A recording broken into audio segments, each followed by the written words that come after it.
Second meeting में अब मुझे ये बताओ, जितनी जानकारी, अब गॉस लॉ का वक्त आया है बेनिफिट उठाने का। So we start doing problems on Gauss law. Calculate electric flux.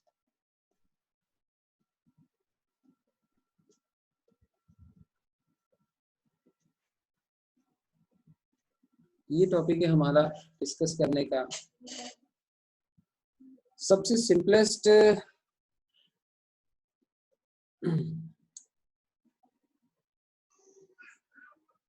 पहली एग्जांपल हम इसमें लेते हैं इस कैटेगरी में।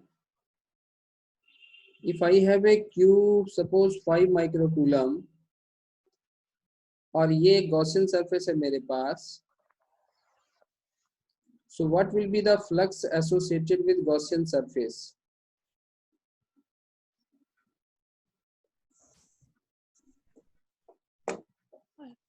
So by the law we have done, the answer will be, ठीक है, इस तरीके से। All of you agree? ये तो अभी सीखा ही हमने। But in the same situation, if I make the second Gaussian surface, तो second भी बना सकता हूं मैं। So just raise your hand who can tell me what is the flux associated with Gaussian surface 2? क्या होना चाहिए? Raise your hand to tell me.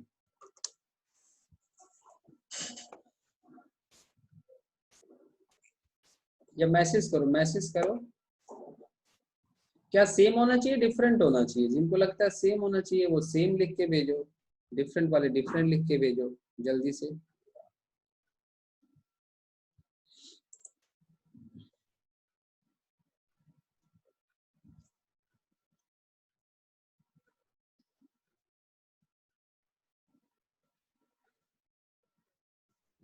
काफी लोग सेम के सपोर्ट में हैं।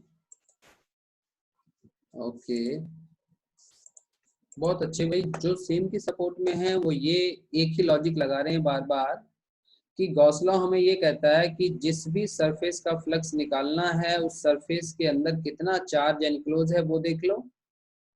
तो चार्ज एनक्लोज में तो कोई कमी आई नहीं है बेटा, तो चार्ज एनक्लोज तो वही रहा ना, वही माइक्रोकूलम ही रहा, तो आंसर आना चाहिए सेम। अब जिन बच्चों का सेम था वो बच्चे हाथ खड़ा करें जिन्होंने जवाब सेम दिया, raise your hand.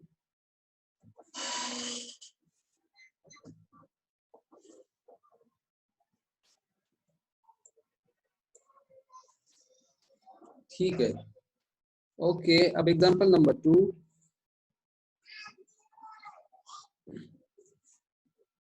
Example number 2, I will consider a cube. Consider a cube, and inside the cube,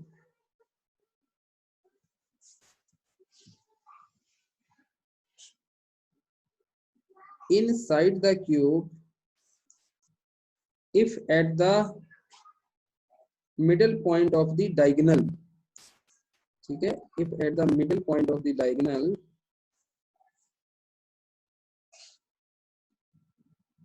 so this is the middle point of the diagonal, if I place a charge q here at this location, ठीक है, and if I ask you, ये तो cube हो गया, you know a cube has how many faces?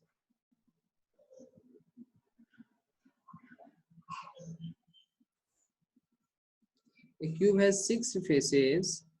So my first question is, what is the flux of the cube? First question.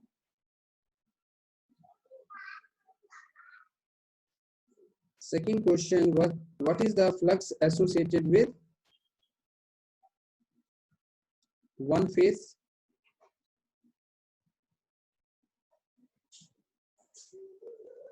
हाँ जी, इसको जरा try करिए फटाफट। I give you 1 minute. जिससे हो जाए वो हाथ खड़ा करेगा।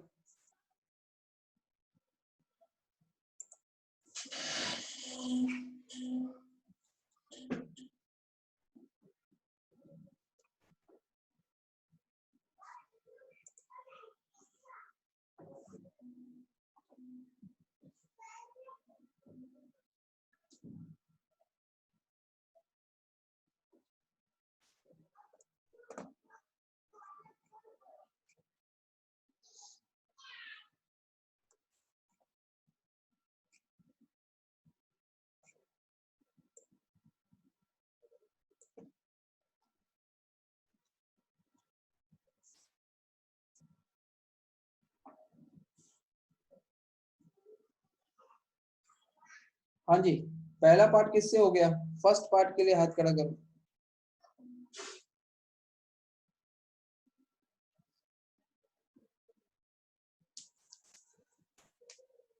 मेहुल, रश्मि, वंदना have done the first part.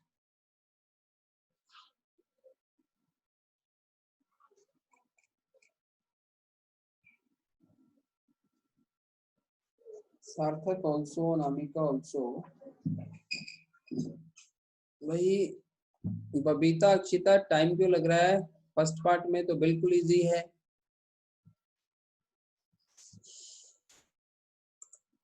हाँ Akshita,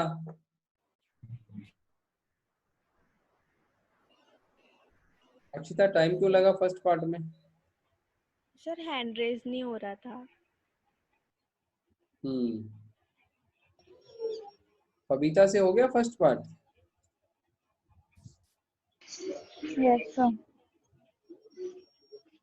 Okay, now tell me, anybody have done with second part?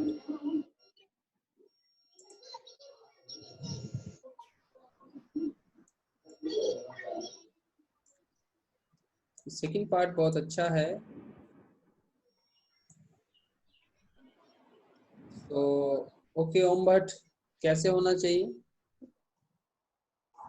Sir Gauss law लगाएंगे इसमें भी, और Q अपॉन 6 एप्सिलॉन नॉट, और 6 हमने इसलिए लगाया क्योंकि इसकी टोटल 6 फेस है, तो नीचे हम डिवाइड कर देंगे उसे 1/6 से।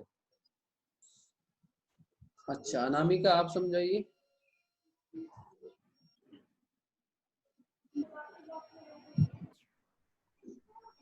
अनामिका नहीं। मेहुल, आप इसमें कंफ्यूज हो गए कैसे करना है? नहीं सर, कि सोचा तो मैंने भी 1/6 वाला ही था। क्यों, ये कैसे सोचा? सर क्योंकि जो हमने भी वहाँ पढ़ा था ना, गॉस लॉ के पॉइंट्स जो पढ़े थे, भी जो Q इनक्लोज चार्ज होएगा वो टोटल चार्ज रिफ्लेक्ट करेगा भी इनक्लोज बॉडी के अंदर कितना है। तो मतलब जो एक फेज पे जो चार्ज लग रहा है वो 1/6 टाइम होएगा जो टोटल क्यूब पे लग रहा है, अच्छा, इसलिए। वंदना क्या सोचती है? वंदना सेकंड पार्ट हुआ है? सर हाँ ऐसे नहीं सोचा मैंने 1/6 एप्सिलॉन नॉट। हाँ, चलो आपने क्या सोचा वो बताओ। मेरा Q बाय एप्सिलॉन नॉट ही है। नहीं, आपका सेकंड इसका सेकंड मुझे Q बाय एप्सिलॉन नॉट ही लगा। आपको लग रहा है Q by epsilon not. Okay, Manjeet है? हाँ Manjeet, what you think about this? जल्दी भाई, जल्दी रिस्पॉन्स करो तब हम ले पाएंगे आपका। नहीं, सार्थक तुम्हें क्या लग रहा है? सर Q बाई ई आएगा सर। EDA लेंगे, उसको इंटीग्रेट करके सर कैपिटल A आ जाएगा वेक्टर में, फिर A स्क्वायर को कर देंगे। अच्छा, आप कह रहे हो इंटीग्रेशन की हेल्प लेना चाहते हो। Okay, yes sir. अच्छा, भी मंजीत का जवाब आ गया है। He is also saying same as that of cube. चलिए डिस्कस करते हैं। तो भाई पहले पार्ट का जो जवाब है वो तो सभी का सही होगा, Q बाय एप्सिलॉन नॉट। ठीक है, एक बार बता दो पहला पार्ट किस किस का सही हो गया? फर्स्ट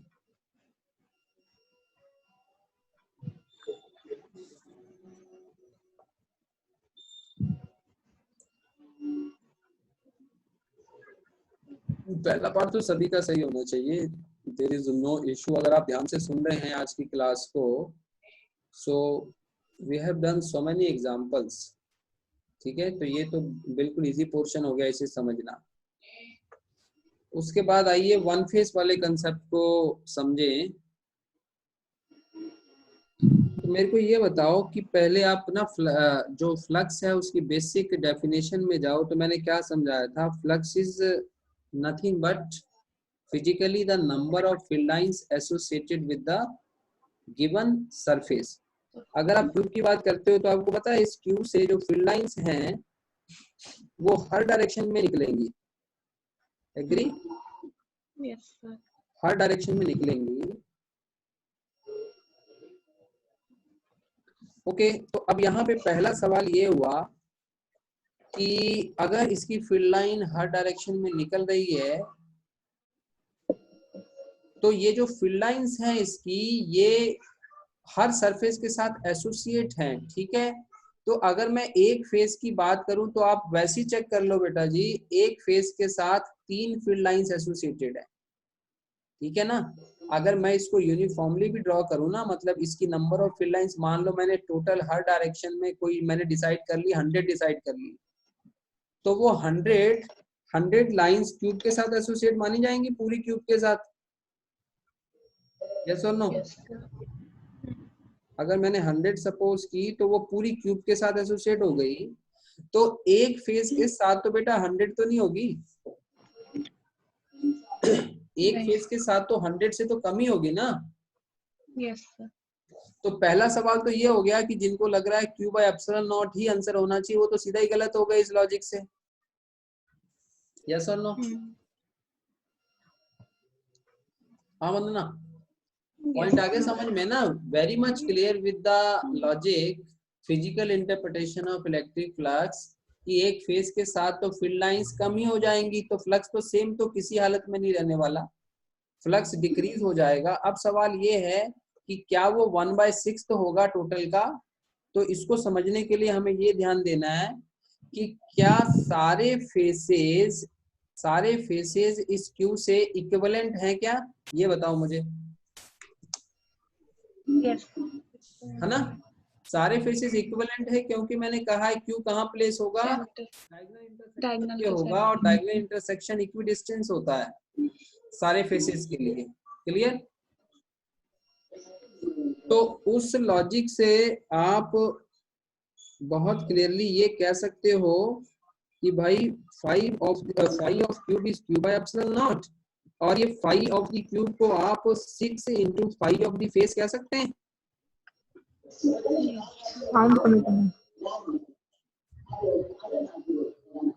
हाँ जी प्लीज, कितने लोग 5 ऑफ द क्यूब को 6 into 5 ऑफ द फेस कह सकते हैं, जो मैंने अभी समझाया आपको कि सारे फेसेस इक्विवेलेंट हैं, जल्दी बताइए। तो अगर आप 5 ऑफ द क्यूब को 6 into 5 ऑफ द फेस कह सकते हो, तो सीधा सीधा 5 ऑफ द फेस का जवाब क्या आ गया आपके पास, ये आया कि नहीं आया? किस किस को बात समझ में आ गई, ये वाला क्यू बाय 6 एप्सिलॉन नॉट?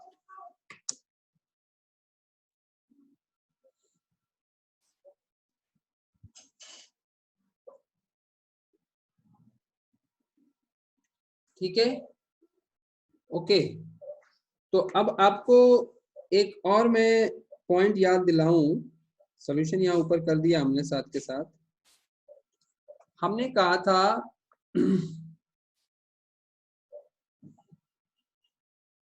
कि जो फाई ऑफ द क्यूब है वो है क्यूब बाय एप्सिलॉन नॉट, ठीक बात है। मान लो ये क्यूब है, इसमें मैं क्यू को बेटा सेंटर पे रखूं या थोड़ा उससे इधर रखूं, क्या फाई ऑफ द क्यूब को कोई फर्क पड़ने वाला है?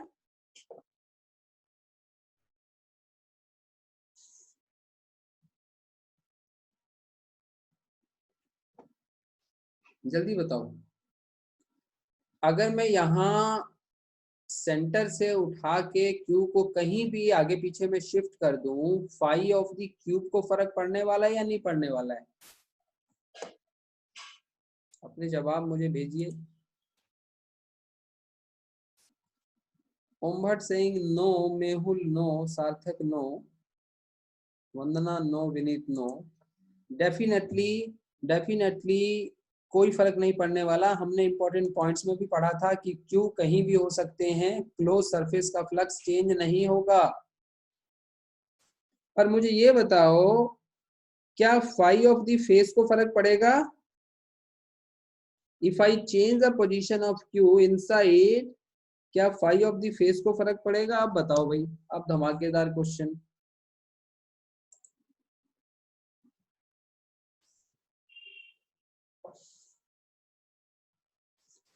ओम सेइंग यस, सौर्या को भी लग रहा है yes, Akshita yes, Amarnath Shukla yes, फर्क पड़ेगा। Mehul yes, Babita yes, and all of you are correct in this case. आप समझ गए हैं, आप सिर्फ सवाल नहीं कर रहे हैं, आप इसको फिजिकल बाय कॉन्सेप्ट इंटरप्रेट कर रहे हैं, तभी ये चीजें समझ में आती हैं। फिजिक्स तो आती है समझ में जब हम फिजिकल इंटरप्रिटेशन उसमें डालते हैं। How many of you agree with मी?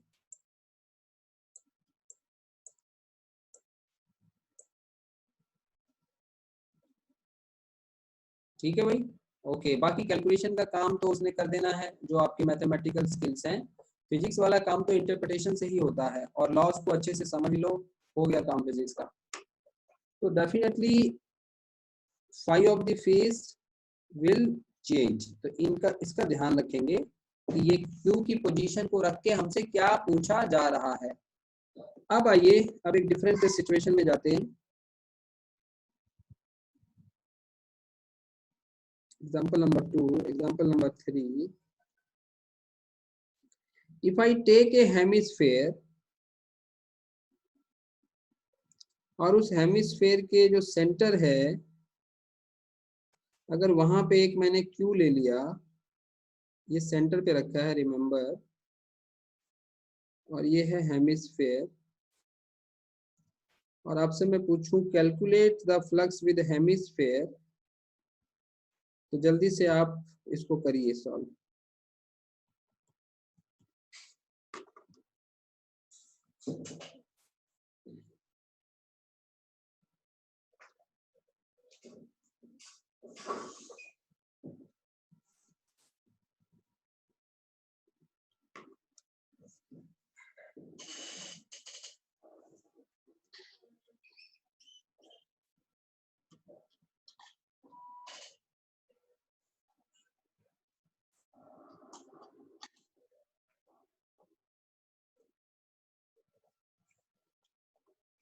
हाँ भी, जिसका हो जाए वो हाथ खड़ा करेंगे जल्दी से। हाँ भी राजा, आपका हाथ खड़ा है बेटा, बताओ कैसे कैसे हुआ ये?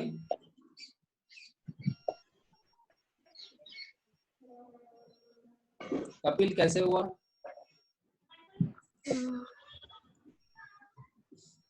हेमा कैसे हुआ? सर उसने चार्ज क्यों दिया है? एंड हाँ दिया है, आगे। सर चार्ज क्यों है इन इसका सर क्लोज है, तो गॉसियन सरफेस में सर तो क्यू अपॉन एप्सिलॉन ही आएगा। क्यू बाय एप्सिलॉन नॉट आएगा, ओके। सर क्यू कहाँ प्लेस्ड है? क्यू सरफेस पे? सेंटर ऑफ द हेमिस्फीयर है, और रिमेंबर ये sorry, I also mention hollow hemisphere है, ये हॉलो हेमिस्फीयर। आप चाहें तो अपने आंसर से बदल सकते हैं, हॉलो हेमिस्फीयर, और ये सेंटर ऑफ द स्फीयर, ये हेमिस्फीयर का सेंटर भी तो होगा ना, वहां पे क्यू को रखा गया है। Then calculate phi of the hemisphere. पहले ही पूछ लेना था वंदना, कोई डाउट था तो।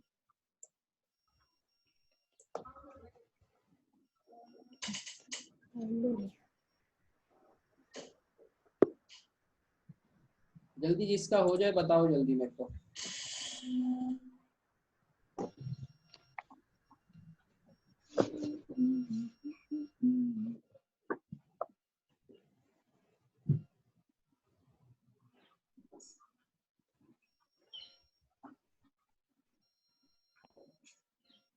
है उम्मीद, हो सकता है ये?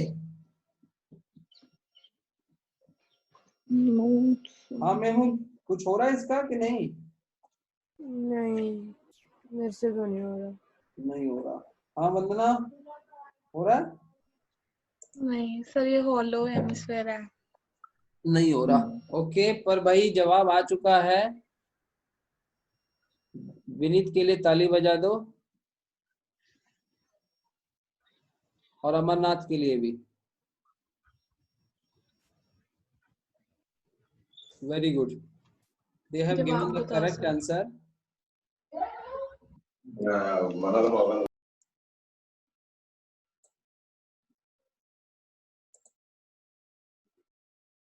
हाँ भी अमरनाथ, कैसे हुआ? सर जैसे सर स्क्वायर का निकालते हैं ना सर, बिना सर उसके सर फॉर्मूला लगा के E.S से, हाँ तो sir Q/4πε0 into 1/r² into sir 2πr² लगा दिया सर। उसके बाद सर उसको कैलकुलेट करके लास्ट में सर Q/2ε0 आया सर आंसर। अच्छा, आपने इंटीग्रेशन की हेल्प ले ली? Yes sir. ओके ओके, हाँ ठीक है, उससे भी ये हो सकता है, क्योंकि फायदा यहाँ ये है कि क्योंकि जो ई का मैग्नीट्यूड है वो कांस्टेंट हो जाएगा। हाँ, Yes, sir. यहाँ इंटीग्रेशन से भी हो सकता है। But anybody have done with Gauss law? Vineet, तुमने गॉस लॉ से किया, कैसे किया? इंटीग्रेशन। आपने भी इंटीग्रेशन से किया है। चलो कोई बात नहीं, बट चलो जैसे भी किया, मैंने तो ये कहा ही नहीं कि इसको गॉस से करना है, मैंने तो सिंपल पूछा what is the flux of hemisphere, तो आप बता पाए हैं Q/2ε0 इज करेक्ट आंसर। भाई बाकियों को सोचना पड़ेगा, वो भी सोच सकते थे ऐसा कि नहीं वंदना?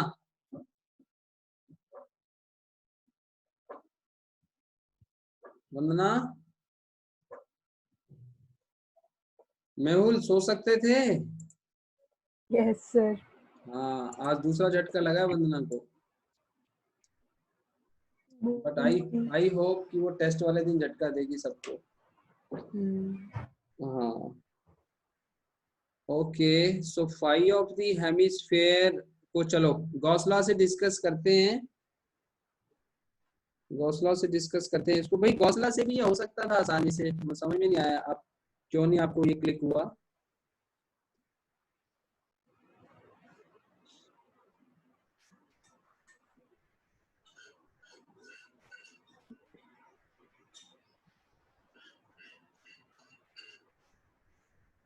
ओके नाउ मेरे को ये बताओ, अब इसका मेथड देखना। Can I complete it's hemisphere bye my self? By construction इसको कंप्लीट कर सकते हैं, एक स्फेयर बना सकते हैं? यस और नो, जल्दी जल्दी फास्ट। Yes sir. तो भाई यहाँ नीचे हाफ पोर्शन है इसका हेमिस्फेयर, और अगर पूरा कंप्लीट कर दें तो ये बन गया स्फेयर। चलो कोई बात नहीं, क्या आप में से कौन मुझे फाई ऑफ स्फेयर बता सकते हैं? हाथ खड़ा करिए। आप हेमिस्फेयर तो नहीं बता पाए, फाई ऑफ स्फेयर बता सकते हैं मुझे?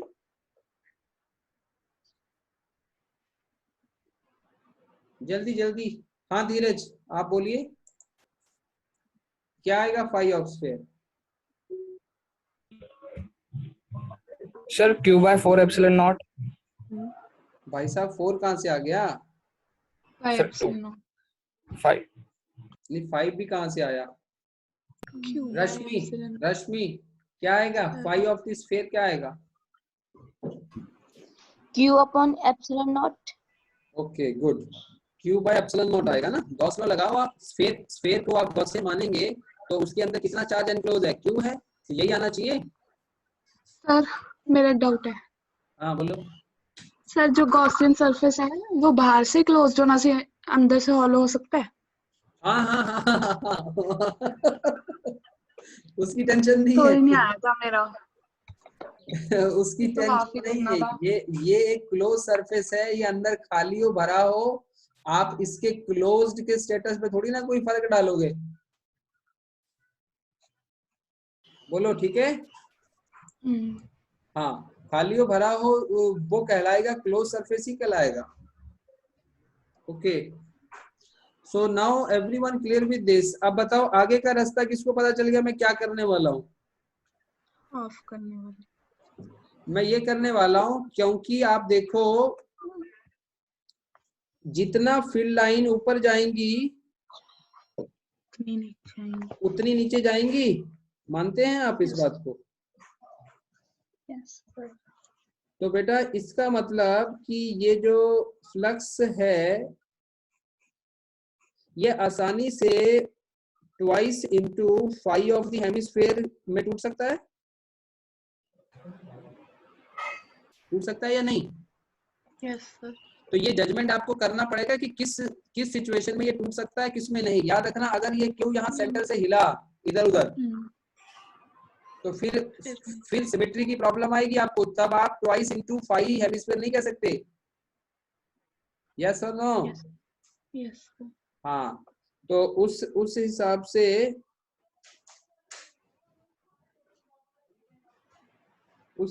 से फाई ऑफ द हेमिस्फीयर का आंसर क्या हुआ? ठीक है। तो क्योंकि हम ये आज जो हम कर रहे हैं क्वेश्चंस गॉस लॉ की हेल्प से कर रहे हैं, ठीक है, बट काफी बच्चों ने इस क्वेश्चन को उससे भी कर लिया। ये अच्छी बात है कि उनका दिमाग ये स्ट्राइक कर गया कि चलो वैसे नहीं हो रहा तो ये वैसे हो सकता है। ठीक है भाई, good. Vineet and Kamalnath, good response. अब आओ जल्दी से हम एंड करने जा रहे हैं सेशन को। We have last 8 minutes. अब आइडिया हो रहा है इन क्वेश्चंस का? How many of you getting idea? slowly you are getting idea of such kind of questions.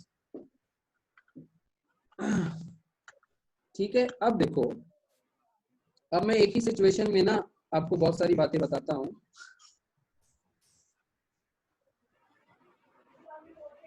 Suppose I consider a cube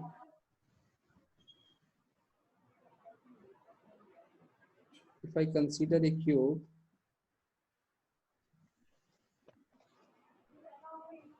now अगर मैं एक बार क्यू को सेंटर पे रखूं तो आपको पता है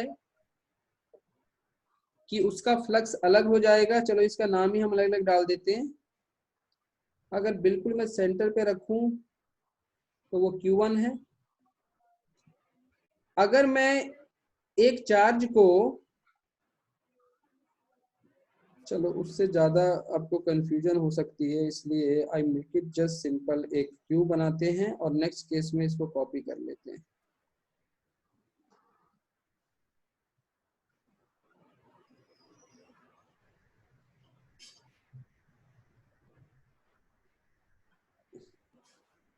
बेटा सेकंड सिचुएशन में मैंने क्यू को कहाँ रखा? क्यू को मैंने रख दिया, ये जो फेस है ना, इधर वाला जो फेस है, ये कैसा दिखेगा? स्क्वायर दिखेगा। जल्दी बताओ, क्यूब है ना ये। तो यहाँ पे क्यू को मैंने रखा तो ये स्क्वायर दिखेगा। यस। तो इस फेस के एक फेस के सेंटर पे मैंने इस क्यू को रख दिया। Another situation I have possible.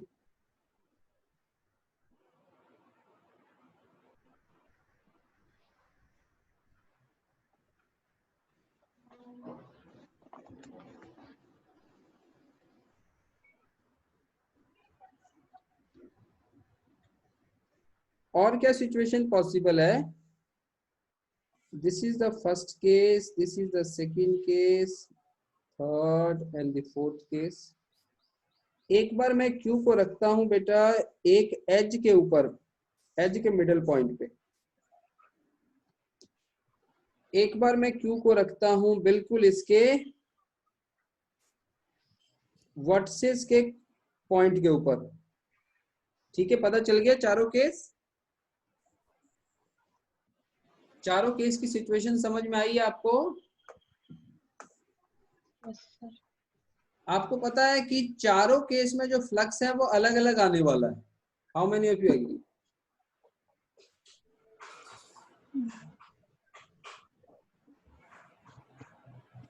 ठीक है, तो मैं स्टार्ट करता हूं। पहले केस का तो आंसर आपको पता है, इसका क्या आएगा? बोलो। Q by epsilon naught. Q by epsilon naught। अच्छा, इसका कैसे निकालेंगे? पूरे क्यूब का निकालना है ना। अब देखो कितना इंटरेस्टिंग केस हो गया। इसका कैसे निकालेंगे? तो इसको निकालने के लिए आप देखिए, अच्छा पहली चीज एक चीज मैं और बता दूं कि यहाँ आपसे पूछा क्या जा रहा है सेकंड पार्ट में? पूछा आपसे जा रहा है फाइंड फाई ऑफ क्यूब। बेटा समझे? Find phi of cube. याद रखिए, पर चार्ज को सेंटर पे ना रख के ऐसे करके एक फेस के सेंटर पे ले आए हैं। अब पूछा जा रहा है फाई ऑफ क्यूब। तो उसका तरीका क्या है हमारे पास? अब वही कंस्ट्रक्शन करेंगे। ऐसे क्वेश्चन ना सिमेट्रिक क्वेश्चन कंस्ट्रक्शन से होंगे। क्या मैं एक और क्यूब लाके इसके साथ जोड़ सकता हूँ? Similar same cube. बोलो। सर तो लाते हैं हम।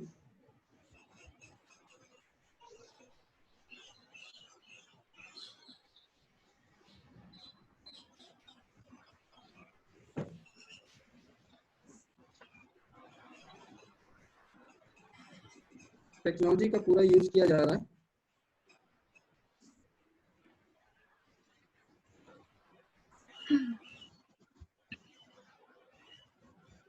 अब देखिए मैंने क्या किया, बिल्कुल ये एक और क्यूब इसके पास ले आया, बिल्कुल आइडेंटिकल क्यूब लेके आना है। गेटिंग? आइडेंटिकल क्यूब लेके आना है।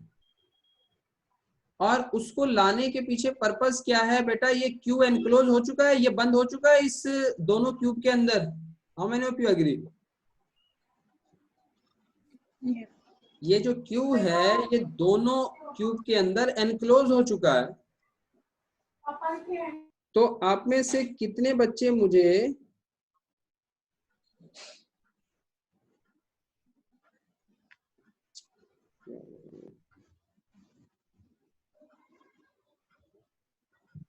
आप में से कितने बच्चे मुझे phi of the two cube बता सकते हैं मुझे?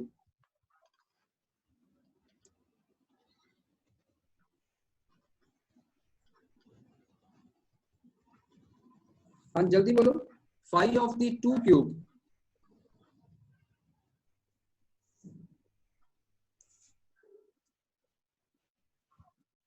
हाँ बोलिए मेहुल, क्या आएगा phi of the two cube? अब हमारा जो गॉसियन है वो कौन बन चुका है बेटा? ये दो क्यूब मिला के एक गॉसियन बन गया ना। तो क्या आएगा? क्या आएगा जल्दी बताओ। इन दोनों क्यूब के अंदर तो क्यू एनक्लोज हो रहा है ना, तो क्यू बाय एप्सिलॉन आना चाहिए। एग्री? अब मुझे ये बताइए phi of the two cube का मीनिंग है twice into phi of the one cube, क्योंकि बिल्कुल सिमेट्रिक सिचुएशन है ना। जितनी फील्ड लाइंस बेटा इस क्यू की, जितनी फील्ड लाइंस लेफ्ट पे जाएंगी उतनी ही फील्ड लाइंस आप मानते हो कि वो उधर जाएंगी, राइट साइड जाएंगी? यस और नो? Yes sir. ठीक है, तो अगर हम बिल्कुल सिमेट्रिक सिचुएशन मानते हैं तो हमें phi of the two cube को लिखना पड़ेगा twice into phi of the cube. तो जवाब क्या आया? So what is our answer? जो हमसे यहाँ जो ये पूछा गया था ना फाई ऑफ द क्यूब, तो उसका जवाब क्या आएगा? Q by 2 epsilon naught. So this is the way of handling such kind of questions. अब आपके बेटा ये दो होमवर्क रहेंगे, ये वाले दो केस होमवर्क रहेंगे।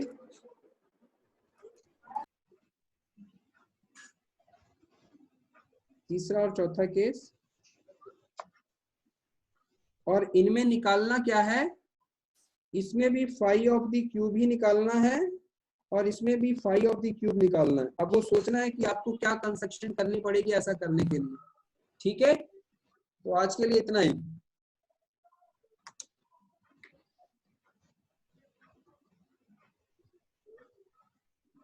और हो सकता है कुछ और क्वेश्चन में डाल दूं आपको ग्रुप में करने के लिए, ठीक है।